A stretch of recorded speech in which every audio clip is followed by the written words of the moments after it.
I'm told I'll be taking questions right after that.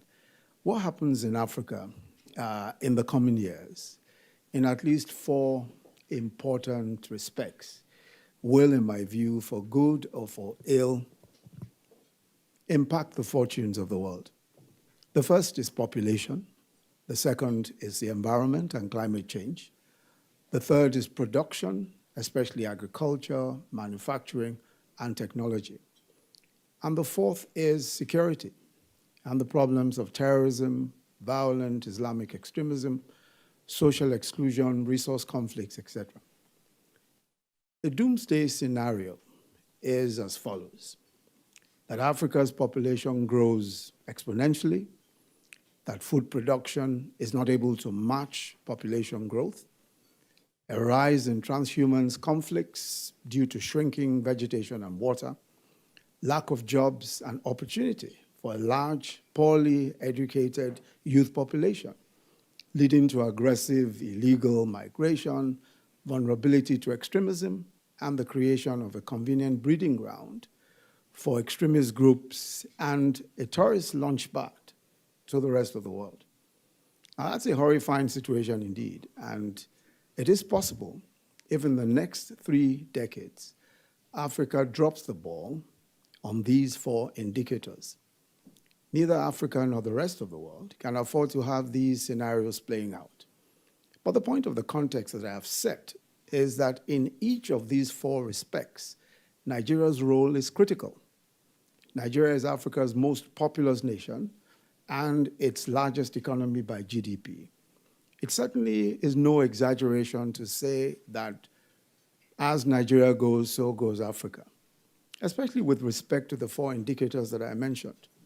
But let me say that though the challenges are huge, the prognosis is generally good and, in my view, presents excellent opportunities for local and foreign participation in this final frontier for groundbreaking investment and innovation.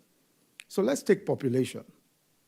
The mere fact that we will become the 3rd most populous nation in the world by 2050 and the 14th largest economy, of course, means a huge market. When we opened up our telecom sector for private investment about 18 years ago, many thought, yes, they have a large population, but not a large enough middle class to buy and use mobile phones. They were wrong. MTN and Econet, 2 telecoms companies out of Africa, went in, they invested heavily, and today market penetration for mobile phones is about 114.9%, which technically means that almost everybody has a mobile phone. Now we're opening up our power sector. We're asking power firms to come in and invest in end-to-end power supply. Power Africa is a USAID project, and they've made a commitment of about just over $100 million in the next 5 years to provide transaction support to the entire value chain, covering gas supply, distribution and transmission, and generation activities generally. With our population and a market-driven power sector, the next few years certainly promise to be quite exciting. This is also the case with infrastructure. We're embarking on the largest investment in infrastructure in our history, and we're welcoming private investments in concessions and projects, rail, roads, airports, and other infrastructure. Then there is agriculture. Nigeria has the 9th largest stock of arable land, and we've become world leaders in cassava. We're certainly leaders in yams as well, but sorghum, millet, and we're on the threshold of self-sufficiency in paddy rice production. And we're seeing greater interest in agriculture and the agro-allied value chain, locally and internationally. There's no question at all that aside from the export market, our population presents a massive and lucrative local market. It's an example of a Mexican, one of the largest vegetable farmers in Mexico, who is doing business in Nigeria. He came in essentially to do vegetables for export. But he found that he was making far more money servicing the domestic market than anything that he was going to get from exports. So it is for manufacturing. We're investing at the moment in the creation of special economic zones. Our project MINE, M-I-N-E, which is an acronym for Made in Nigeria for Export, is designed to attract sunset industries from more advanced manufacturing economies who are in search of affordable, well-trained labor in Nigeria. At the moment, we're focusing on industries for local manufacture of goods for which Nigeria has a comparative advantage. These include cotton, garments, leatherware, and light industrial manufacturing. The Nigerian SEZ Investment Company is a public-private partnership, and this is the delivery vehicle for the project. So investors so far include the AFDB, that's the African Development Bank, the Afro-Exim Bank, and the AFC, which is the African Finance Corporation. And we have 3 locations at the moment which are being developed. The first is called the Enyiba City, which is in Aba, in Abia State, southeastern Nigeria. Covers about 9,500 hectares. And there are 3 international anchor tenants already for the phase 1. The city will be served by an existing IPP for power, and we're hoping that it will create something in the order of about 600,000 jobs when fully completed. There's also the Lekki Model Industrial Park, which is in partnership with the government of Lagos State. Lagos is our major commercial center, and that's in the southwest of Nigeria. It is set on about 1,000 hectares of land in what we describe as the northeast cluster of the free zone. It has already attracted world-class anchor tenants for textiles, garments, and agri-processing, and light industrial manufacturing, including the #1 Chinese and #9 global textile and garment group, the Rui Group. The third project is in its early stages. This is the Funtua Cotton Cluster in Katsina, which is in the northwest of Nigeria. Funtua has the largest aggregation of cotton granaries in Nigeria. And the cluster, we hope, will aggregate cotton for about 800,000 farmers in northern Nigeria and become the largest integrated cotton ginning, spinning, and weaving complex in sub-Saharan Africa. Now, how about the environment? And I'm taking, I'm sure that you're probably following that. I'm taking the 4 indicators I mentioned, one after the other. So how about environment and climate change?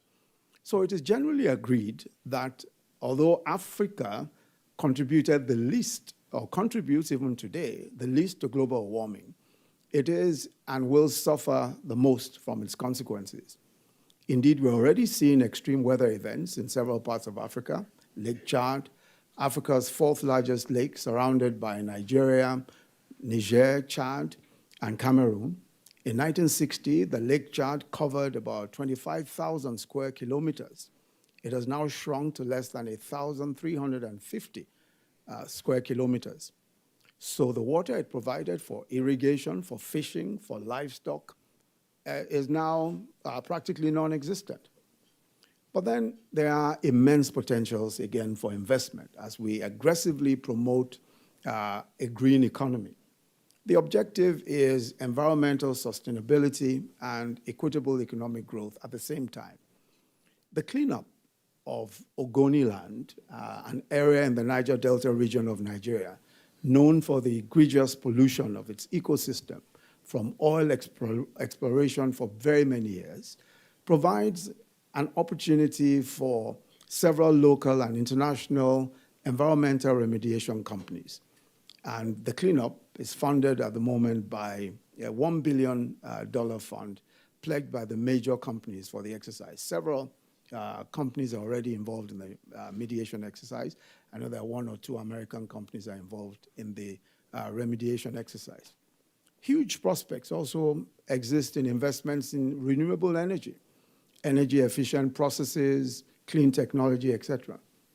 Gas, for example, has been flared for almost 60 years by major oil companies.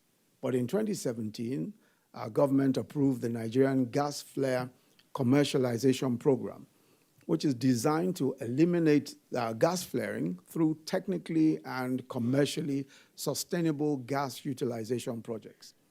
The program offers flare gas for sale through a transparent and competitive bidding process. Solar power is also clearly, for us, the renewable energy source of choice. And with high radiation almost everywhere, there are several significant investments already in solar installations, and several are on the queue. With almost 20 million households, especially in the rural areas, without power, the deployment of solar installations in homes and public facilities by private investors is not just critical to tackling our huge energy deficit, but also to creating jobs. Our potential in technology and entertainment has also been attracting huge attention. First is the market. At 174 million GSM phone users, we are in the top 10 of telephone users in the world, and we have the highest percentage of people who use internet on their mobile phones. We're also number 2, mobile internet, number 2 in the mobile internet banking scale. 17 million Nigerians are on Facebook. And Microsoft, of course, following the money, has announced that it will establish a $100 million African Development Center in Nigeria. Second is the ever-growing number of tech startups, young digital entrepreneurs who are creating solutions to value chain and logistic challenges and creating thousands of jobs in the process. Andela is a good example of that. That's a software company that trains software developers for many Fortune 500 companies. It received a couple of years ago a $24 million investment from Facebook, and it's doing huge turnover already. The third is our growing investment in Nigeria's entertainment industry. Our film output is today second only to Bollywood, and of course, Hollywood comes a fairly distant third. Of course, they're making more money, but hey. The fourth and last challenge and opportunity, which is posed thereby, is our vulnerability and that of our sub-region to the growth of violent extremism, especially violent Islamic extremism, religious and resource conflicts. And I'm sure many of us are familiar with some of these issues. Although Boko Haram terrorists have been largely restricted to northern Borno, there's some influence in southern Borno. But there is the growing threat of Islamic West Africa province, the Islamic West Africa province. Our approach has been to collaborate with our West African neighbors and the Lake Chad Basin Commission through a multinational joint task force which we set up. Both the American and UK governments have helped with training and intelligence. There are also conflicts over pasture and water between Fulani herders and farmers in the north central and in the northwest zones of Nigeria. And cattle rustling also is fairly frequent incidents of that in the northwest. There's also been a rising incidence of attacks on remote villages and kidnapping by Fulani bandits. Sometimes, especially in election cycles, these situations are used to drive religiously or ethnically divisive narratives for political gains. The fact of a large number of people living in extreme poverty, especially the young, uneducated, and unskilled, also offers, as I said earlier, potentially a recruitment ground for extremist violence. But the government's response has been the following. 1, tackling poverty. We're doing that by providing business and employment opportunities. We have a huge social investment program emphasizing youth employment and empowerment, and microcredit for about 2 million informal traders, cash transfers for the poorest 1 million, and daily school feeding for over 9 million children in public primary schools. Second is more effective policing, community policing. We have a central police force at the moment, which is driven from the center, but we believe that the way to go is for more effective policing is community policing or state policing. Third is education. Just last Thursday, the 20th of June, the President Muhammadu Buhari, announced the enforcement of the policy on free and compulsory education in the first 9 years of a child's life. And that's a very important policy for us, because one of the chief reasons why we think that poverty persists and why poverty may become intractable is education. And many would say girl-child education in particular. Fourth is developing a livestock transformation plan, which is aimed at ending migratory grazing in favor of ranching and other more sedentary methods of livestock farming and dairy. The fifth is fighting against the more dangerous sides of identity politics and populism. And there's a lot of that. There are a lot of attempts to drive a narrative that is divisive, and a narrative that's not borne out by the realities of the facts, but serves political ends and purposes.